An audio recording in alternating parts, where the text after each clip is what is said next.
Hey guys, welcome to Make Money Count. Today we're going to talk about how much money our city needs to run itself. We're going to talk about the budget and whether you like it or you don't like it or you don't care, you've never heard of it or whatever, then you're going to know about it after this podcast. If you own a home, you heard about it. Yeah, of course. Because if you own a home, you got dinged last year with a 10%, almost 10% increase. That's large. And now you're getting dinged with another almost 6% increase. Yeah.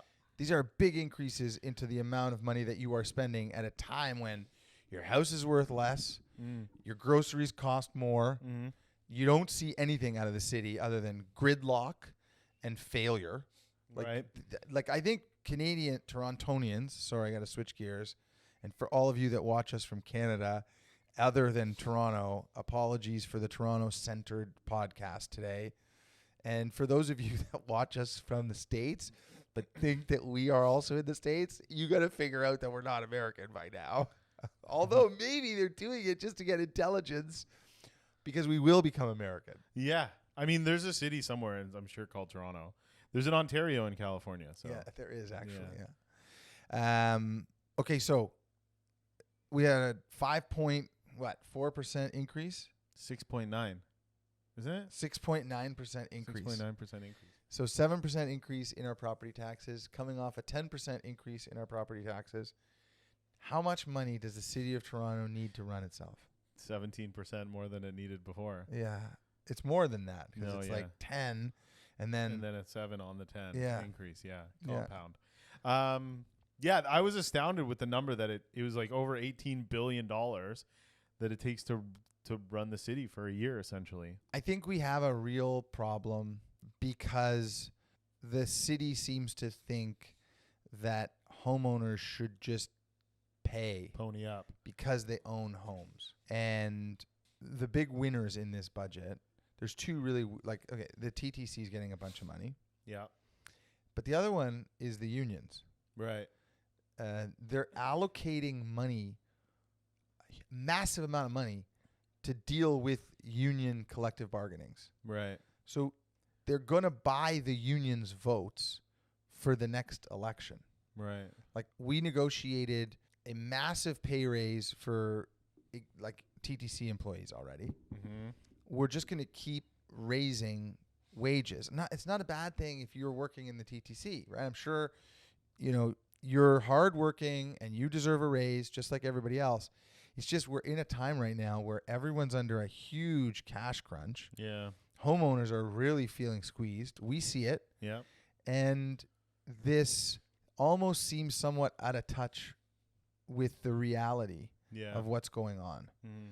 And do we really need libraries open 24 hours a day, 7 days a week?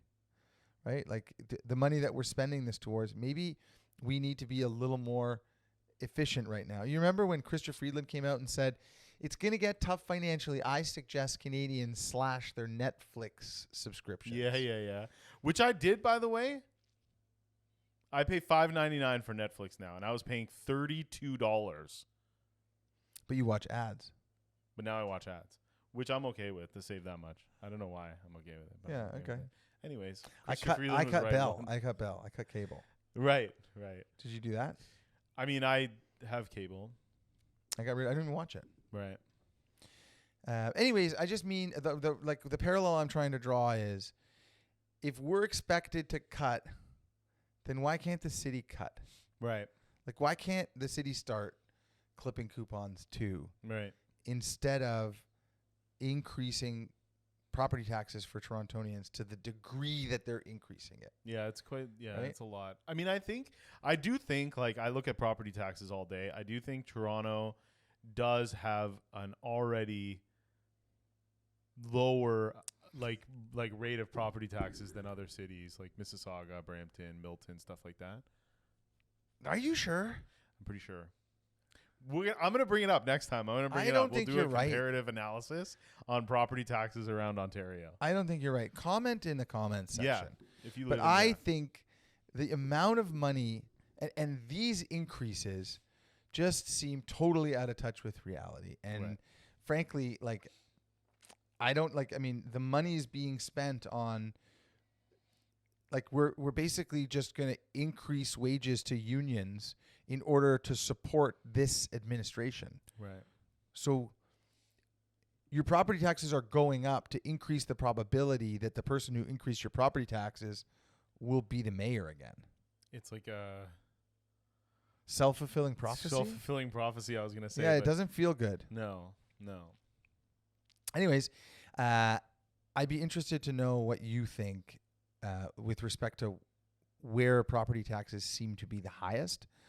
I don't know that Mississauga is higher than Toronto. Right. Well, we're going to know. And I We're certainly gonna know don't next I certainly podcast. don't feel like we are getting a lot for it. Of course. Yeah. And then the other thing that I mean, it depends who you are, I guess. I don't know. okay, so the other thing I was thinking about is like you make $200,000 a year, right? You bought a house and you're probably paying $10,000 annually in property taxes. Right. So you get your $200,000 gross, you pay $100,000 in tax, gone. Mm-hmm. You pay another $10,000 before because you got to pay your property taxes. Right. You got all kinds of other shit like insurance and whatever. Let's leave all that. We're going to spend our $90,000 that we got left on that. Okay. But everything we buy with that $90,000, we're paying 13% tax on. Right. Oh, not right now though, right? Yeah, not right now. And not everything, but yes. Most of it. Yeah. But not right now. Well, so okay, there you go. But so like what does that amount to now, right? Like you're at 1836 12.6 so something. you're at $77,400 is what you can come home with. Right. And I'm sure I'm That's missing the mortgages. Sorry? You haven't done mortgages. You haven't yet. paid your mortgage yet. Yeah. 77 grand. So in actual fact, the tax rate for living in Canada is in excess of 65% when you take it all into consideration. That's so depressing. Yeah. That's very depressing. And none of those numbers are going in the right direction. Right. They're all getting worse. Right. So that property tax number for that family right. just increased by 7%. Right. I don't know, man. I don't know. Yeah. I mean, it's definitely not ideal. Well, I mean, And yeah. and it's not running properly. Right. Like, Yeah. The other thing is, and healthcare is broken. Yeah. Roads don't work. Like education system needs to do better. Like there's so many pieces that are broken still. Like if we got $70,000 back from that $100,000 in income tax that Johnny Appleseed just paid, but he had to pay for his like hospital, and he had to pay for this, and he had to pay for that. I mean, he's gonna be up. I mean, the other thing is like, what's the other critical thing you wait for from government? It's like security. Right. I don't know about your area, but around where I live, Yeah. there are break-ins every night. Right. And friends of ours that live in Oakville say it's like becoming a massive problem. Right. So, and then you call 911 and You have to wait on hold. no one's answering. And police are telling you, and the mayor's telling you to leave your keys in your front door. Yeah. Like leave your car keys at your front door. Like that is the things that, like, so you're paying the most anywhere. When you combine your property taxes, the sales taxes that you pay, and your income taxes, I don't think you're paying more money to live anywhere else. Right. You're at about 70 cents of every dollar is going to the government. And for that, the deal's broken Right. because you're not getting anything for that. Yeah. You're not getting the security that you expect with it. You're not getting the health care that you expect with it. You're not getting the education system that you were promised. So you're holding up your end of the bargain. Who's holding up the other side of that bargain? Right. The problem is you have no choice but to hold up your end of the bargain. You could know what I mean? move. Well, you can move, yeah. I was going to say, add to that list of things, you don't have a smooth drive down Lakeshore at 8 in the morning on your way to work. Yeah, Yeah. definitely. Unless you're on your bicycle. Unless you're on your bicycle. Yeah. Anyways, Which listen, Olivia Chow loves that. again, I hate to do this, but my mom hates it when I'm cynical. Yeah.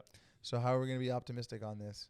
I'd like to say things can only get better. The only problem is that like since I was a kid, taxes have only gone in one direction. And every tax that was ever introduced was always only introduced for a short period of time and always ended up staying forever. But hopefully the economy can get turned around. And I mean, I don't know. I mean, something tells me that Pierre Poilievre might axe the carbon tax. Sure. I also think that because of what's happening south of the border, Canada will need to be more competitive. And as a result, I think we're going to see downward pressure on taxes. Right.